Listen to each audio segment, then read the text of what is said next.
గురుగారు మరొక సందేహం అండి. వైజాగ్ నుండి ప్రసన్న కుమారి గారు రాస్తున్నారు.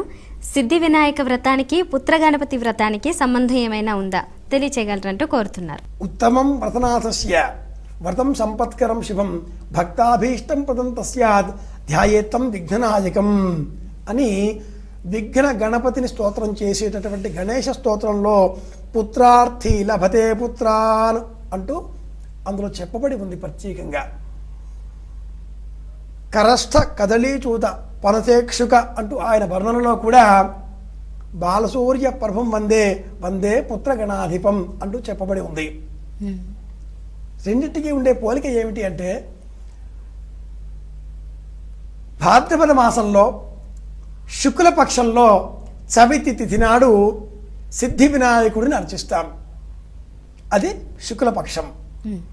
పాల్గొన మాసంలో శుక్లపక్షంలోనే పుత్ర గణపతిని అర్చిస్తున్నాం. రెండింటికి సరిగ్గా 6 నెలల కాలం ఉంది. భాద్రపదం, ఆశ్వయుజం, కార్తీకం, మార్గశిరం, పౌష్యం, మాఘంతో 6వ నెల ప్రారంభమై పాల్గొన శుద్ధ చవితితో 6వ నెల పూర్తి అవుతుంది. అంటే 6 నెలల కాలం ఈ రెండింటి మధ్యన ఉంది. ఆ రోజు ఆ వ్రతం పాటించడానికి ఏదైనా నియమాలలో మాసిక నియమం కానీ ఇంకేమైనా కానీ ఆటంకం అడ్డంకులు వచ్చిన వాళ్ళు ఈ రోజున ఆ వ్రతాన్ని పూర్తి చేసుకోవచ్చు. సిద్ధి వినాయక స్వామి వ్రతం భాద్రపదంలో చేయలేని వారు పాల్గొనలో చేసుకోవచ్చును. అలాగే పాల్గొనలో పుత్ర గణపతి, ఆ గణపతిని మనం ఏ వ్రతం చేస్తున్నామో ఆ ఫలం ఇచ్చేవాడు అవుతున్నాడు. ఏం కోరుకున్నా ఆ కోరిక తీర్చేవాడు అవుతున్నాడు.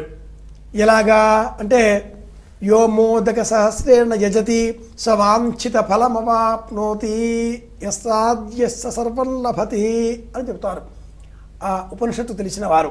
గణపతి హోమము, గణపతి శాంతి, వివాహం ఆలస్యం అవుతోంది, వినాయక శాంతి, సంతానం కావడం లేదు, పుత్ర గణపతి వ్రతం, ఉద్యోగంలో ప్రమోషన్ రావడం లేదు, హేరంబ గణపతి వ్రతం, హేరంబాయ మదనమోదాయ మమ సంకట నివారణాయ, ఇవన్నీ కూడా అనేకములైన గణపతి స్వరూపములు తంత్రశాస్త్రాలలో చెప్పబడి ఉన్నాయి.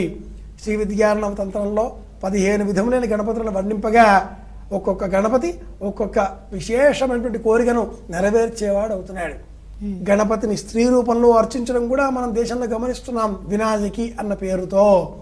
కనుక సిద్ధి వినాయక స్వామి వ్రతానికి అలాగే పుత్ర గణపతి వ్రతానికి పోలిక ఏమైనా ఉందా అంటే, రెండూ కూడా శుక్లపక్షంలో పాటించేవి, రెండింటికి కూడా సంబంధం ఉంది.